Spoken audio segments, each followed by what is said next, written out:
प्रभु भला है और उसकी करुणा सदा सदा की है। परमेश्वर का इस सुंदर और पवित्र समय के लिए फिर एक बार धन्यवाद हो कि परमेश्वर फिर एक बार अपनी विश्वास योग्यता को प्रकट करने हमारे मध्य में है। प्रियो, इस समय उसकी पवित्र आत्मा वचनों की गहराई को, भेद की बातों को प्रकट करने के लिए हमारे मध्य में है। और मैं यहोवा का धन्यवाद देता हूं कि वो दिन प्रतिदिन हमारे मध्य में आता है और वचनों के द्वारा हमारी अगुवाई करता है, ताकि उन वचनों को सुनकर, उसको समझकर हम उस पर चलने वाली प्रजा बन सके। वचन कहता है, पिछला सब भूलकर मैं आगे दौड़ा चलूं। हालेलुया। परमेश्वर नहीं चाहता कि जो दोष हमारे जीवन में पुराने दिनों में पाए गए, या जो गुनाह या जो पाप हमने पुराने जीवनों में किए, जिस समय हमने परमेश्वर के सामने क्षमा मांगकर पश्चाताप किया, परमेश्वर का वचन कहता है, यशायाह की पुस्तक उसका 43 अध्याय उसका 25 वचन कहता है, मैं वही हूं जो अपने नाम के निमित्त तुम्हारे अपराधों को मिटा देता हूं और तुम्हारे पापों को फिर स्मरण नहीं करता। जब परमेश्वर हमें हमारे पापों को स्मरण नहीं करता है, तो मुझे और आपको अपने अतीत में जाकर उस दोष भावना में बने रहने की जरूरत नहीं है। हालेलुया। पुरानी बातें बीत गई है, देखो आगे सब कुछ नया है, ऐसा वचन में वायदा किया गया है। आमीन। परमेश्वर का धन्यवाद हो। जिन वचनों का हम अध्ययन कर रहे हैं, उन वचनों के द्वारा परमेश्वर ने बीते 3-4 दिनों से लोगों को आशीषित किया है, और आप उस भीड़ का हिस्सा होंगे, ऐसा मेरा विश्वास है। प्रभु का मैं धन्यवाद देता हूं इस सुंदर और पवित्र समय के लिए। परमेश्वर फिर एक बार आज स्वर्ग का मन्ना लेकर हमारे मध्य में है, ताकि हम उस मन्ना को खाकर तृप्त हो सके। हालेलुया। वचन कहता है, धन्य है वे जो धर्म के भूखे और प्यासे हैं, क्योंकि वे तृप्त किए जाएंगे। हालेलुया। आज प्रभु हमें फिर एक बार तृप्त करने आया है प्रियो। लेकिन इससे पहले कि हम परमेश्वर की आत्मा के द्वारा वचनों को सुनकर आशीषित हो, क्यों ना हम अपने मुखों के द्वारा वचनों का अंगीकार करके हम प्रभु का धन्यवाद दे और उसका गुणानुवाद करें। आमीन। आज हमने पढ़ने के लिए जो वचन चुने हैं वे पाए जाते हैं नीति वचन उसका 29 अध्याय, और उसके हम पहले 5 वचनों को हम पढ़ेंगे। पहले 5 वचनों को हम पढ़कर प्रभु का धन्यवाद देंगे। नीति वचन उसका 29 अध्याय उसके 1 से लेकर 5 वचन, और हम सब एक साथ मिलकर एक मन एक चित्त होकर पढ़ेंगे। मेरा विश्वास है आपके पवित्र शास्त्र आपके सामने रखे हुए हैं। हालेलुया। वचन कहता है, जो बार बार डांटे जाने पर भी हठ करता है, वह अचानक नाश हो जाएगा और उसका कोई भी उपाय काम न आएगा। जब धर्मी लोग शिरोमणि होते हैं तब प्रजा आनंदित होती है, परंतु जब दुष्ट प्रभुता करता है तब प्रजा हाय मारती है। जो पुरुष बुद्धि से प्रीति रखता है अपने पिता को आनंदित करता है, परंतु वेश्याओं की संगति करने वाला धन को उड़ा देता है। राजा न्याय से देश को स्थिर करता है, परंतु जो बहुत घूस लेता है उसको उलट देता है। जो पुरुष किसी से चिकनी चुपड़ी बातें करता है, वह उसके पैरों के लिए जाल लगाता है। हालेलुया। परमेश्वर इन पढ़े हुए वचनों पर हम में से प्रत्येक को आशीषित करे, विशेषकर उन लोगों को जिन्होंने वचनों को पढ़ा है। आमीन। जो बार बार डांटे जाने पर भी हट करता है, वह अचानक नाश हो जाएगा और उसका कोई भी उपाय काम न आएगा। हालेलुया। जब परमेश्वर के सेवकों के द्वारा, बड़े बुजुर्गों के द्वारा आपको एक ही बात के लिए बार बार चिताया जाता है, चेतावनी दी जाती है, अगर आप उसके बावजूद भी हट करेंगे तो एकदम से आपका नाश हो जाएगा और उसका कोई भी उपाय काम न करेगा। फिर आप कितनी भी अकल लगा ले, कितनी भी समझ बुद्धि ज्ञान का इस्तेमाल कर ले, कोई भी उपाय काम न आएगा, ऐसा वचन में लिखा है। हालेलुया। जो बार बार डांटे जाने पर भी हट करता है ना। परमेश्वर ने एक जगह वचन में लिखा है, हे हठीले और हे हठीले और कलंकित लोगों, ऐसा शब्द आया है। परमेश्वर नहीं चाहता कि हम किसी बात के लिए हट करें, अड़ जाए किसी बात के लिए। देखिए, शत्रु आराधना पाने के लिए अड़ गया और उस अभिमान और घमंड के कारण वो परमेश्वर से विद्रोह कर बैठा, जिसके कारण उसको स्वर्ग से लात मारकर भगा दिया गया। हालेलुया। जो बार बार डांटे जाने पर भी हट करता है, वह अचानक नाश होगा। अपनी समझ, अपनी बुद्धि का इस्तेमाल करें। आप इतने वर्षों से वचन को जानते हैं, सुनते हैं, आप ज्ञानवान लोग हैं। वचनों को अनसुना अनदेखा न करें, वचनों के प्रति गंभीर होना सीखे। हालेलुया। प्रियो, परमेश्वर में अब आप दूध पीते बच्चे नहीं हैं, परंतु आप परिपक्वता की ओर बढ़ते चले जा रहे हैं। हालेलुया। जब धर्मी लोग शिरोमणि होते हैं तब प्रजा आनंदित होती है, पर जब दुष्ट प्रभुता करता है तब प्रजा हाय मारती है। हालेलुया, इस बात को याद रखिएगा। धर्मी लोगों को परमेश्वर ने शिरोमणि ठहराया है और धर्मी लोग जहां कहीं भी जाकर सेवा करेंगे, प्रजा आनंद से भर जाएगी। हालेलुया, क्योंकि धर्मी के जीवन में परमेश्वर अपनी उपस्थिति को देगा और जब उस उपस्थिति में होकर आप वचनों की सेवकाई लोगों तक पहुंचाएंगे तो वहां पर आनंद फैलेगा और जहां पर आनंद होता है वहां पर प्रभु उपस्थित होता है। हालेलुया, क्योंकि यहोवा के निकट आनंद की भरपूरी पाई जाती है, ऐसा वचन में लिखा हुआ है। हालेलुया, परंतु जब दुष्ट प्रभुता करते हैं तब प्रजा हाय मारती है। हालेलुया, दुष्टों के छत्र छाया में प्रजा टिकती नहीं है, इस बात को याद रखिएगा। जिनके सुनने के कान हो वो सुन ले। जब आप अपने दुष्ट स्वभाव के द्वारा लोगों को डोमिनेट करेंगे, डिसिप्लिन अलग है, डोमिनेशन अलग है, लेकिन आजकल कलीसिया में डिसिप्लिन के नाम पे डोमिनेट किया जा रहा है, अनुशासनहीनता के नाम पर नीचा दिखाया जा रहा है। नहीं, हमने उनको डिसिप्लिन किया है, हमने इसको डिसिप्लिन किया है, हमने उसको डिसिप्लिन किया है। It is good to be discipline. आमीन। ये एक अच्छी बात है कि आप अपने लोगों को अनुशासनहीनता को अनुशासन के उस बात को सिखाएं, लेकिन इसका अर्थ ये नहीं है कि आप उनको नीचा दिखाना आरंभ करें। हालेलुया, दुष्ट जब प्रभुता करेगा तो प्रजा हाय कर देगी, इस बात को याद रखिएगा। जो पुरुष बुद्धि से प्रीति रखता है वह अपने पिता को आनंदित करता है, परंतु वेश्याओं की संगति करने वाला धन को उड़ा देता है। हालेलुया, आमीन। जो पुरुष बुद्धि से प्रीति रखता है, तू बुद्धि से प्रेम रख। नीति वचन बुद्धि की पुस्तक है। मैं आपको बताऊं, नीति वचन और भजन संहिता ये बिना भूले रोज पढ़िएगा, कम से कम एक अध्याय रोज। भजन संहिता का एक अध्याय, बुद्धि का एक अध्याय, अर्थात नीति वचन का एक अध्याय जरूर पढ़िएगा। मैं आपको यकीन दिलाता हूं, आप जितना अधिक इन दो पुस्तकों को पढ़ेंगे उतना अधिक परमेश्वर के करीब आप अपने आप को पाएंगे। मैं आपको चैलेंज करता हूं परमेश्वर के वचन के आधार पर, जिसमें वो कहता है परख कर देख कि यहोवा कैसा भला परमेश्वर है। हालेलुया, जो बुद्धि से प्रीति रखता है वो अपने पिता को आनंदित करता है। हालेलुया, इस बात को याद रखिएगा। यहाँ शारीरिक पिता के बारे में भी लिखा गया है और आत्मिक पिता के बारे में भी लिखा है, परमेश्वर के बारे में भी। जब हम बुद्धि से प्रेम करते हैं तो हम बुद्धि के कार्यों को करते हैं, और जब हम बुद्धि के कार्य को करते हैं तो ना केवल हमारे शारीरिक पिता परंतु हमारा स्वर्गीय पिता भी आनंदित होता है। हालेलुया, ये मैं नहीं कह रहा, ये वचन कहता है। आमीन। परंतु वेश्याओं की संगति करने वाला धन को उड़ा देता है, अर्थात जो बुरी बातों में अपने धन को व्यतीत करता है या इन्वेस्ट करता है, वो उस धन से दूर हो जाता है। हालेलुया, इस बात को याद रखिएगा। आगे वचन कहता है, राजा न्याय से देश को स्थिर करता है, परंतु जो बहुत घूस लेता है उसको उलट देता है। परमेश्वर यीशु नासरी पहली बार जब इस पृथ्वी पर चरनी में जन्मे तो उद्धारकर्ता के रूप में जन्मे थे, लेकिन जब दोबारा बादलों पर वो आएगा तो वो परमेश्वर, न्याय का परमेश्वर बनकर आने वाला है। हालेलुया, वचन कहता है राजा न्याय से देश को स्थिर करता है। हालेलुया, वो पक्षपात नहीं करता, वो दोनों तरफ की सुनता है और फिर वो अपना न्याय सुनाता है। आमीन। परंतु जो गलत कार्य करता है परमेश्वर उसको पलट देगा, ऐसा परमेश्वर का वचन कहता है। हालेलुया, इस बात को याद रखिएगा। वचन सत्य का वचन है, इस बात को कभी भूलना नहीं। आमीन। हमने जो वचन अभी पढ़े हैं ये बहुत इंपॉर्टेंट है। उसके आगे का वचन कहता है, जो पुरुष किसी से चिकनी चुपड़ी बातें करता है वह उसके पैरों के लिए जाल लगाता है। आमीन। The Bible says your yes should be yes, your no should be no.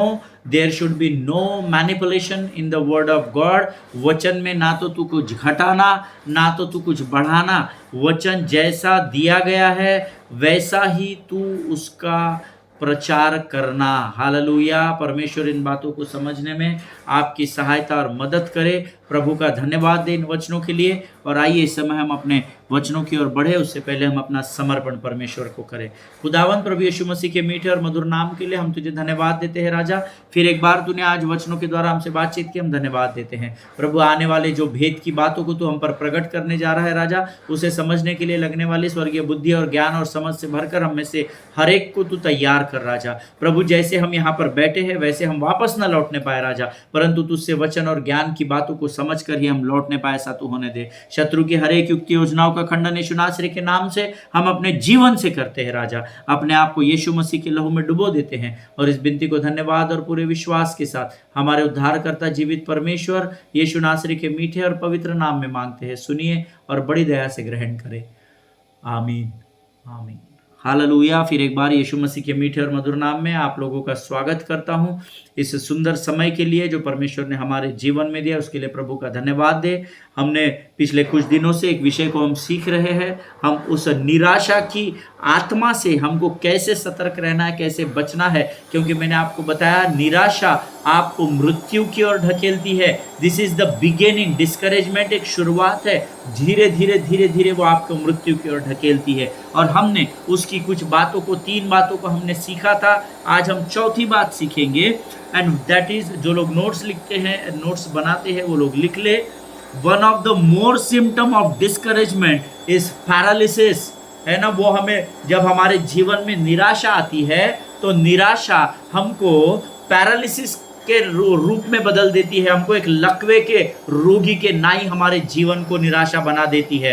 अब लकवा मारता है, यानी शारीरिक रूप से आप लकवे से ग्रसित होते हैं ये नहीं, लेकिन जब निराशा मुझे और आपको जकड़ती है तो वो हमको पैरालिटिक बना देती है, वो हमारी मूवमेंट्स को रोक देती है, वो हमारे सोच को रोक देती है, वो हमारे समझ की बातों को रोक देती है, वो हमारे को मानो सुन्न कर देती है। पैरालिसिस के समान एक पैरालिसिस का पेशेंट होता है जो अपने आपे से कुछ नहीं कर सकता, उसको नहाने के लिए, हाथ हिलाने के लिए, खाना खाने के लिए भी किसी की सहायता की जरूरत पड़ती है। जब आपको निराशा जकड़ती है तो मानो आपकी परिस्थिति पैरालिटिक पेशेंट के समान हो जाती है। See devil wants you to get paralysed emotionally and spiritually, both the ways devil wants to get you paralysed. वो चाहता है कि आप शारीरिक रूप से, वो आपको कुछ नहीं कर सकता, लेकिन आत्मिक रूप से और भावनात्मक रूप से वो आपको पैरालिटिक बना देता है। जब निराशा आपके जीवन में स्पर्श करेगी तो वो आपके भावनाओं पर कब्जा कर लेगी,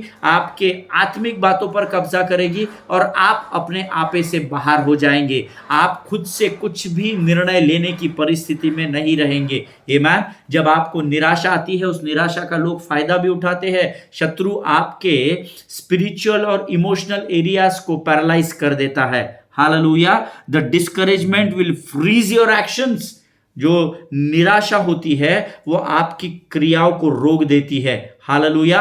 आपके कार्य करने की क्षमता को निराशा रोक देती है। आप डिसीजन लेने के, निर्णय लेने के परिस्थिति से बाहर हो जाते हैं। आप इतने निराश हो जाते हैं कि जिन बातों को आप कर भी सकते हैं, निराशा आपको, निराशा की दुष्ट आत्मा आपको ये समझाने में कामयाब हो जाती है कई बार कि अब तू इस कार्य को नहीं कर सकता है। इसलिए हमको इस स्पिरिट से सचेत और सावधान रहना है। निराशा आपकी क्रियाओं को या काम को रोक देती है और तब आप और मैं कुछ भी करने से या किसी भी जोखिम को उठाने से डरने लगते हैं, क्योंकि निराशा आप पर हावी हो जाती है। देखिए, आप किसी प्रोजेक्ट को हाथ में लेते हैं, एक बार अनसक्सेस हो जाते हैं, दूसरी बार अनसक्सेस हो जाते हैं, तीसरी बार अनसक्सेस हो जाते हैं। अब निराशा आपको जकड़ लेती है और ये बताने में आपको कन्विंस कर देती है कि अब तू इस कार्य में हाथ मत डाल। 2-2, 3-3 बार निराशा में तू सक्सेसफुल नहीं हुआ, इसमें तेरे वजह से बाकी लोग नुकसान में चले गए, रे बाबा तू नहीं कर सकता, तेरे बस की बात नहीं है। हमारे काम करने की क्षमता को या हमारे जोखिम उठाने की क्षमता को निराशा रोक देती है। हालेलुया। हम एक वचन पढ़ेंगे, पहला राजा उसका 18 अध्याय और उसका 21 वचन हम पढ़ लेंगे। First king chapter 18 and verse 21। पहला राजा 18 अध्याय और 21 वचन। मेरा विश्वास है आपके पवित्र शास्त्र आपके सामने रखे हुए हैं और आप उसको मेरे साथ पढ़ने जा रहे हैं। Hallelujah. The book of first king chapter 18 verse 21। पहला राजा 18 अध्याय 21 वचन। वचन में लिखा है, और एलिय्याह सब लोगों के पास आकर कहने लगा, तुम कब तक दो विचारों में लटके रहोगे? अंडरलाइन कर ले, तुम कब तक दो विचारों में लटके रहोगे? यदि यहोवा परमेश्वर हो तो उसके पीछे हो लो, और यदि बाल हो तो उसके पीछे हो लो। लोगों ने उसके उत्तर में एक भी बात न कही। ये आखिरी लाइन को भी अंडरलाइन कर लेना। लोगों ने उसके उत्तर में एक भी बात न कही। आमीन। और एक लाइन मैंने आपको अंडरलाइन करने बोला, तुम कब तक दो विचारों में लटके रहोगे? हालेलुया। कभी इधर कभी उधर, करूं कि नहीं करूं, कर सकता हूं, अरे नहीं मैं नहीं कर सकता, अरे मैं इस बात में विजय को प्राप्त कर सकता हूं, yes yes yes I can do that. दूसरे ही पर no no no no, I don't think I am able to do that. नहीं नहीं, मुझे नहीं लगता कि मैं वो कर सकता हूं। आपके जीवन में निराशा आपके आत्मिक और आपके भावनात्मक जीवनों को पैरालाइज कर देती है। हालेलुया। यहां पर एलिय्याह जो परमेश्वर का सेवक है, वो लोगों के पास आकर कहता है, अरे बाबा कब तक दो विचारों में लटके रहोगे? अगर तुम बाल को अपना परमेश्वर मानते हो तो बाल की तरफ हो जाओ, अगर तुम यहोवा को अपना परमेश्वर मानते हो तो यहोवा की तरफ हो जाओ। As simple as that. पर यहां पर ये लोग निराश है। आमीन।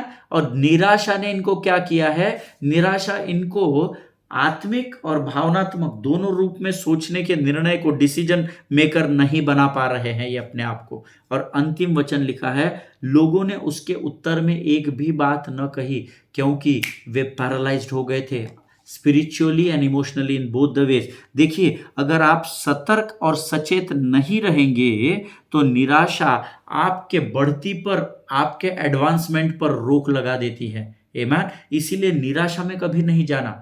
आमीन। जैसे ही निराशा आपको स्पर्श करेगी, then and there rebuke it in the name of Jesus. उसका इलाज वहीं कर देना, नहीं तो वो बढ़ती चली जाएगी और आप अंधकार में डूबते चले जाओगे। हालेलुया। अगर आप सतर्क और सचेत नहीं रहेंगे तो आपके उन्नति को निराशा रोक देगी। इस बात को याद रखिएगा। Hallelujah. If you are not careful then discouragement will halt your advancement.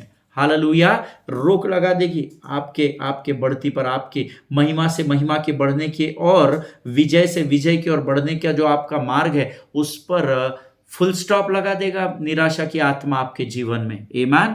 देखिए, निराशा आपके खुद के लिए गए फैसलों पर आगे बढ़ने से आपको रोक देगी। निराशा आपके धैर्य को कमजोर कर देगी। हालेलुया। आपका जो करेज है ना, उसको डिस्करेजमेंट करती है। That is what we are learning about. आमीन। आपके धैर्य को निराशा में बदल देगी। आमीन। इसीलिए याद रखिएगा, सतर्क रहना, सचेत रहना। मैं निराशा में तो नहीं जा रहा हूं, मैं कहीं एंग्जाइटी और डिप्रेशन का शिकार तो नहीं हो रहा हूं। एंग्जाइटी और डिप्रेशन ना निराशा के बाद आता है, ये ध्यान में रखिएगा। इसीलिए पहला पन्ना, जैसे ही निराशा, डिस्करेजमेंट आता है, उसको उधर ही उसका इलाज कर दीजिएगा। Hallelujah. Always remember, discouragement will shows up in your words. जब आप डिस्करेज होते हैं ना, तो आपके शब्दों में वो डिस्करेजमेंट कई बार दिखाई देता है, कई बार झलकता है, because your words will be slowed that time. जब आप निराश होते हैं ना, तो आपके शब्दों में नकारात्मकता छलकती है। आमीन। आप अस्पष्ट बातें करेंगे, आपकी बातों में क्लियरिटी नहीं रहेगी, आप कई बातों को छिपाने लगोगे जब आप डिस्करेज रहोगे। आमीन। कुछ नहीं, क्या हुआ ब्रदर? कुछ नहीं पास्टर साहब, थोड़ा बहुत अरे क्या होगा बताइए ना, हम नहीं नहीं हो जाएगा। आप छुपाते हैं। आमीन। क्योंकि गिल्ट की भावना, दोष भावना आपको जकड़ लेती है, आप बताने के लिए हेजिटेट करते हैं, शर्मिंदा होते हैं, and that is very very very dangerous. आमीन। आपके शब्दों को स्लर्ड कर देगा, अस्पष्ट कर देता है डिस्करेजमेंट का आत्मा। इस बात को याद रखिएगा। और उसका एक सिम्टम क्या है पता है? जब आप बोलने लगते हो ना, आपके फेशियल एक्सप्रेशन आपके शब्दों से मैच ही नहीं करते हैं। हालेलुया। ये कभी आजमाना, जो लोग निराश है ना, जब आप उनको काउंसलिंग करने जाएंगे तो आप उनकी बातों को आजमाना, है ना। वो अपने इतिहास के पन्नों में घुसे हुए रहेंगे, वो बहुत ही भयानक निराश हो जाते हैं कई लोग। आमीन। और उनके शब्दों में वो साफ झलकता है कि उनमें अब अपने जीवन के निर्णयों को लेने की क्षमता समाप्त हो रही है। Hallelujah. They are not in a position to take decision when they are discouraged. Amen. और ऐसा अक्सर होता है, हमारे जीवन में भी ये समय कभी ना कभी आया होगा, या आया हुआ है, या अगर नहीं आया हुआ है तब तक जय मसीह की, पर आएगा जरूर, इस बात को याद रखिएगा। हालेलुया। आमेन। हमेशा ध्यान में रखिएगा, आप निर्णय लेने से कतराते हैं जब आप निराशा में होते हैं। क्यों? क्योंकि निराशा की आत्मा आपको कन्विंस कर देती है कि अब तेरी इतनी सामर्थ्य तुझ में नहीं है, प्रभु तेरे साथ में नहीं है, अभी तू आराधना करने के योग्य नहीं है, तू तो पाप में पड़ा है। और वो निराशा की सारी बातें आपको, जो डिस्करेजमेंट आपके जीवन में आएगा, डिस्करेजमेंट आपको डिसीजन लेने के लिए रोक देगा। Hallelujah. Your discouragement will stop to take decisions in your lives. Amen. हमेशा इस बात को याद रखिएगा, discouragement will stop taking decisions in your life. क्योंकि तब आप अपने आप को इतने कमजोर समझने लगते हो, नहीं यार मैं क्या डिसीजन लूं, मैं तो किसी काम का नहीं, मैं तो निकम्मा हूं। कई लोगों को आपने प्रार्थना में सुना होगा, मैं तो गधा हूं, हम तो पापी है, हम तो, अरे नहीं, इससे निराशा झलकती है भाई। निराशा से आपको बाहर निकलने के लिए हम वचन सीख रहे हैं, निराशा में डुबाने के लिए वचन नहीं सीख रहे हैं। हालेलुया। परमेश्वर ने आपको राष्ट्रीय याजकों का समाज कहा है, परमेश्वर ने आपको अपनी प्रजा कहा है, परमेश्वर ने आपको अपनी संतान होने का अधिकार दिया है, और आप अपने आप को, मैं तो निकम्मा हूं प्रभु तेरी नजर में, प्रभु मैं तो गधा हूं, प्रभु मैं तो कुत्ते सरीका हूं, मैं तो पशु सरीका हूं। आपकी निराशा झलकती है आपके शब्दों में, इस बात को याद रखिएगा। आपकी प्रार्थनाएं भावनाओं के आधार पर नहीं, परंतु आपकी प्रार्थनाएं वचन के आधार पर होना जरूरी है। हालेलुया। देखिए, जब आप हताश और निराश या डिस्करेज हो जाएंगे ना, जब आप निराश रहेंगे, तो आपके शब्दों में सामर्थ्य की कमजोरी सुनाई देती है। Hallelujah. This is one of the symptom. आप याद रखिएगा, अगर आप किसी से बातचीत कर रहे हैं, उसके शब्दों से भी पवित्र आत्मा आपको कायल करेगा, यार he is discourage somewhere in his life, और इसके लाइफ के किसी भाग में ये डिस्करेज है ना, उसके शब्दों में कमजोरी सुनाई देगी। आप लैक ऑफ कॉन्फिडेंस से भर जाएंगे, क्या बात करना है, कैसे बात, आपको खुद को समझ में नहीं आएगा जब आप डिस्करेज होंगे। आमीन। मैं कैसे बात करूं, मेरे बोलने का उसको बुरा तो नहीं लग जाएगा, यार उस दिन मैंने उस सिस्टर को ऐसा बोला, वो बुरा मान गया, आप निराश हो गए। आमीन। अब आपकी हिम्मत नहीं है कि आप दूसरे किसी से उसी फ्लो में बात करें। लेवल ऑफ कॉन्फिडेंस निराशा में कम हो जाता है। हालेलुया। और आप नकारात्मकता की ओर बढ़ने लगते हैं। हालेलुया। धीरे धीरे निगेटिविटी आपको जकड़ने लगती है। हालेलुया। देखिए, एक शब्द, एक लोमड़ी, discouragement, the spirit of discouragement, देखिए कितने सारी बातों को हमारे जीवन में प्रभाव डालती है। इसीलिए इसको एंटरटेन नहीं करना। आमीन। Then and there you have to deal with the spirit of discouragement. आमीन। So be aware of the spirit of discouragement. आपको इस निराशा की आत्मा से सतर्क रहना है, सचेत रहना है, क्योंकि ये लोमड़ी बड़ी चालाक है, ऐसा वचन में लिखा है। हालेलुया। ये बड़ी शांति से, बड़े सुकून से आपके जीवन में प्रवेश करेगी। जब आप निराश होंगे तो आप निर्णय लेने की परिस्थिति में नहीं होते हैं। देखिए, मैं आपको बताऊं, दो परिस्थितियां आपके जीवन में ऐसी आएगी जब आपने कभी भी डिसीजन नहीं लेना है, नहीं तो आप मृत्यु की ओर ढकेल दिए जाएंगे। पहला कारण, जब आप बहुत अधिक क्रोधित होंगे, तब क्रोध में कोई भी डिसीजन नहीं लेना, नहीं तो it will lead you to death straight away, right. और दूसरा, जब आप निराश होंगे, when you are discourage, don't take any decision, seek the guidance from the Lord. आमीन। जब आप निराश होंगे या जब आप बहुत अधिक क्रोध में होंगे, दोनों परिस्थितियों में कभी भी जीवन का कोई महत्वपूर्ण निर्णय नहीं लेना, नहीं तो वो दोनों बातें आपको सीधा, that will lead you to the spirit of death. आमीन। आप मृत्यु की आत्मा की ओर ढकेल देंगे। उस परिस्थिति में लिए गए निर्णय आपको मृत्यु की ओर लेकर जाएंगे। आमीन। Seek the face of the Lord in such situations. जब आप बहुत क्रोधित हो, प्रभु पर ठहर जाओ। जब आप बहुत निराश हो, प्रभु की आराधना, स्तुति और प्रार्थना करो। Hallelujah. I assure you in the presence of God, आपका निराशा में लिया गया निर्णय आपको कमजोर करेगा। आमीन। पहली बात तो, आप इस पोजीशन में नहीं होंगे। उस समय हम जब बहुत क्रोधित होते हैं, तब हम या तो बुरे संसार के पास जाते हैं कि मुझे अभी इसको मैं काट डालता, तू चल रहा क्या, या तो जब हम बहुत निराश होते हैं तब हम लोगों के पास जाते हैं। But to be very honest, seek the presence of God in such situations. Amen. परमेश्वर की उपस्थिति को ऐसे समय में खोजे। लॉर्ड, नो मैटर मैं थोड़ा सा निराश हूँ प्रभु जी, लेकिन तू मेरे साथ है, मेरी सहायता और मदद कर राजा। आमीन। देखिए, पहली बात तो आपको निराश होना ही नहीं है, क्योंकि निराशा से परमेश्वर की सामर्थ बड़ी है। Hallelujah. Every disease has a name, every sickness has a name, every situation has a name, but the word of God says the name of Jesus is above all the situations and the names. Hallelujah. हर एक परिस्थिति का नाम है, बीमारी का नाम है, कठिनाइयों का नाम है, लेकिन यीशु का नाम सारे नामों से ऊंचा है। हालेलुया। आज हम इस चौथे पॉइंट को यहाँ पर ख़त्म कर रहे हैं। अगले सेशन में हम एक और पॉइंट की ओर बढ़ेंगे। अभी मेरे पास उतना लिखा हुआ नहीं है, क्योंकि I have to seek the face of the Lord, I have to sit with the Lord. कुछ बातें हैं जो मैं आपको बता सकता हूं, बट मैं चाहता हूं कि अब एक एक पॉइंट एक एक एपिसोड में अगर कवर करेंगे तो आपको समझने के लिए बहुत आसान हो जाएगा। हालेलुया, आमीन। परमेश्वर इन वचनों के द्वारा आपको बड़ी बरकत और बड़ी आशीष दे। प्रभु के लोगों, आइए इस समय हम प्रभु का इन वचनों के लिए धन्यवाद दें। धन्यवाद और धन्यवाद और धन्यवाद देते हैं आकाश और पृथ्वी के परमेश्वर, सनातन काल के विराट परमेश्वर, जो इस समय अनुग्रह के सिंहासन पर विराजमान है। हम तेरी उपस्थिति का धन्यवाद देते हैं राजा। तूने हमारे जीवन में आकर अद्भुत बातों को हमको सिखाया, और निराशा की उस लोमड़ी को विश्वास से आज हम अपने पांव के नीचे कुचलते हैं राजा। प्रभु, हम तेरी आराधना करने वाली प्रजा है जो कहता है कि तेरे लिए कोई भी बात असंभव नहीं है राजा। तू असंभव को संभव करने वाला परमेश्वर है। हम तेरा धन्यवाद देते हैं राजा। प्रभु, आज के जो वचन तूने हम तक पहुंचाए उसके लिए हम तुझे धन्यवाद देते हैं प्रभु जी। ये वचन हमारे जीवन के अंत तक हमारे विचारों में, हमारी स्मरण शक्ति, मांस और गूदे में बने रहे। ऐसी स्वर्गीय बुद्धि, समझ और ज्ञान से भरकर तैयार कर राजा, और ये वचन अन्य जातियों के लिए आशीष और महिमा का कारण बन सके, ऐसा तू होने दे राजा। प्रभु, इस समय हम अपने आप को यीशु मसीह के लहू में डुबोते हैं। शत्रु की हर एक युक्ति और योजनाओं का खंडन यीशु नासरी के नाम से हम अपने जीवन से करते हैं राजा। स्वर्ग की शांति और स्वर्ग का आनंद हमारे जीवन का भाग होने पाए, ऐसी प्रार्थना नम्रता से करते हुए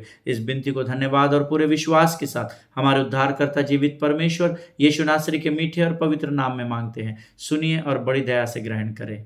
आमीन, आमीन। हालेलुया। परमेश्वर आप सबों को बड़ी बरकत और बड़ी आशीष दे। अगले सेशन में हम फिर एक बार मिलेंगे। स्वस्थ रहें, सुरक्षित रहें, एक दूसरे के लिए प्रार्थना करते रहें। अपने पासबानों के लिए, उनके परिवारों के लिए ज़रूर प्रार्थना करें। इजराइल को प्रार्थना में स्मरण करना न भूलें। सभी को जय मसीह की। God bless you all.